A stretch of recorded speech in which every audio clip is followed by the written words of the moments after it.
The focus this year in our diocese on young people comes at a very opportune time, with Pope Benedict XVI having called young people to an international World Youth Day gathering in Madrid.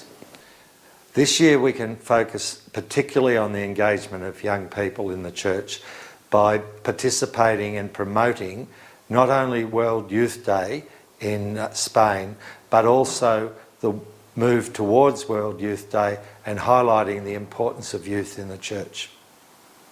World Youth Day is a great opportunity for our young youth in our community because they are our future.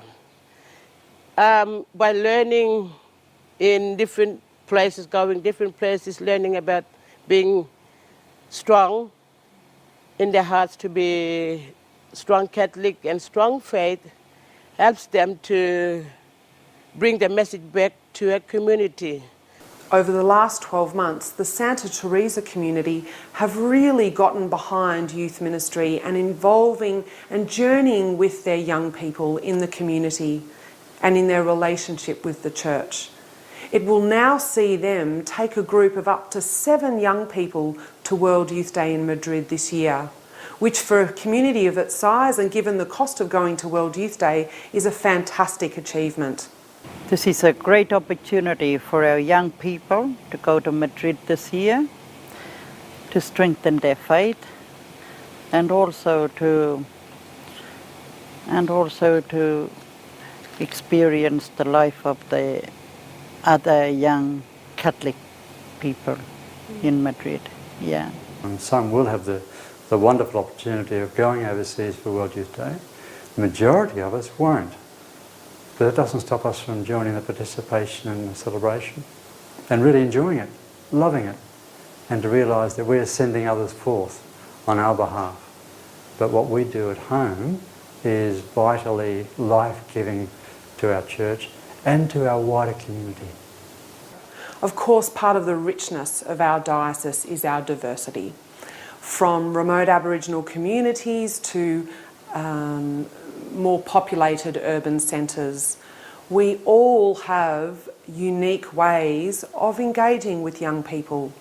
A message that I drew a lot of strength from was from John Paul II when he came in Alice Springs in 1986, and he spoke of the Church, and he spoke of especially the Indigenous involvement within the Church, and how the Church will not be the Church that he wants it to be, the Church that won't be that Christ wants it to be until we as the Indigenous people put forth our own gifts.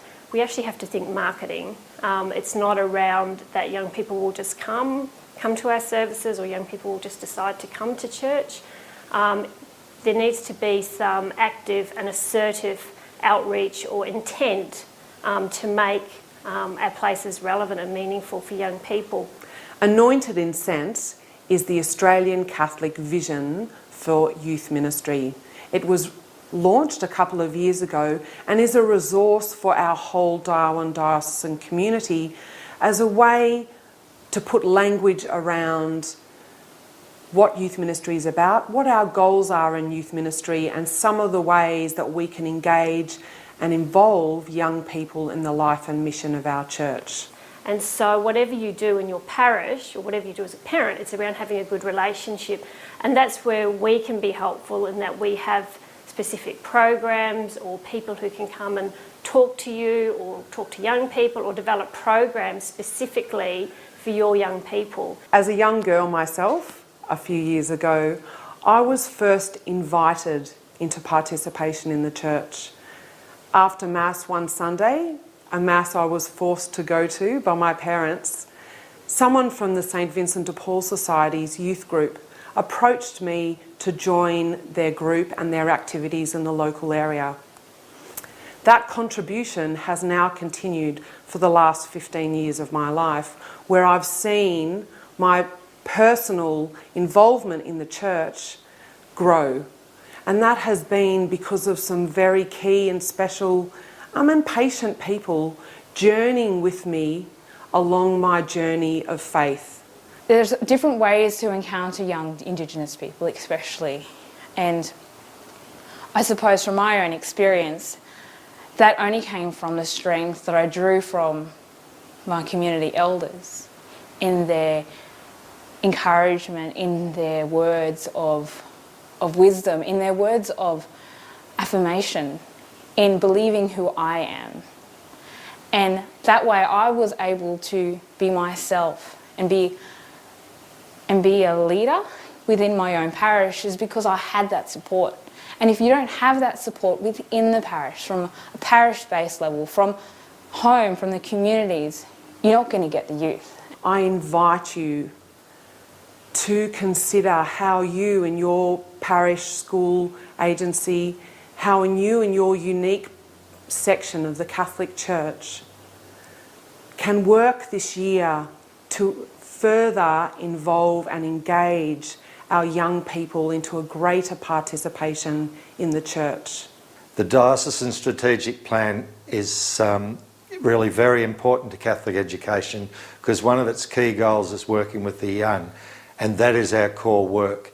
And it's a great reminder to us that we work with parishes as part of the church, we work with families as part of the church. Parishes should realise that all of us are always grappling with ways that we can engage young people, so it's not just a thing that's unique to parishes, but all of us are looking at how do we encourage and engage young people into our Catholic services, into Catholic leadership, into our organisations.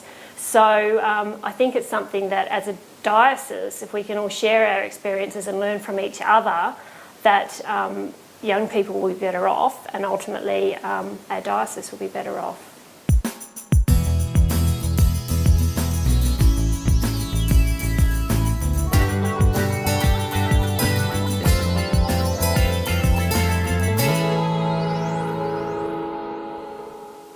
Thank you so much. That was excellent, and we've got a really inspiring team.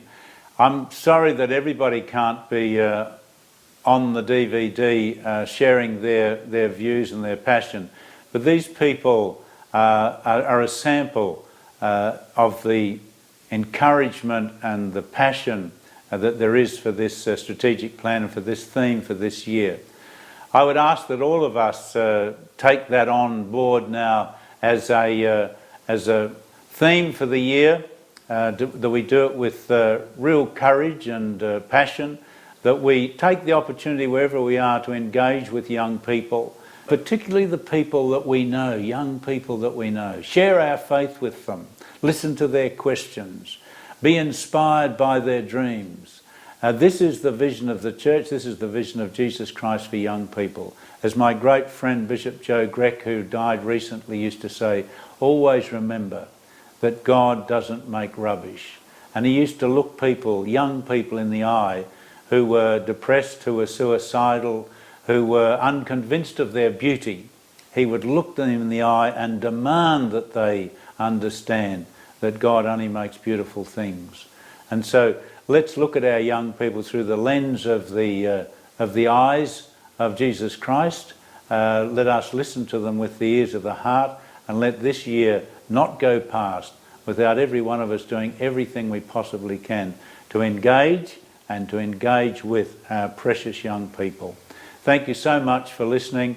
I ask you continue to pray for us now as we all do this work together, and may God bless our work.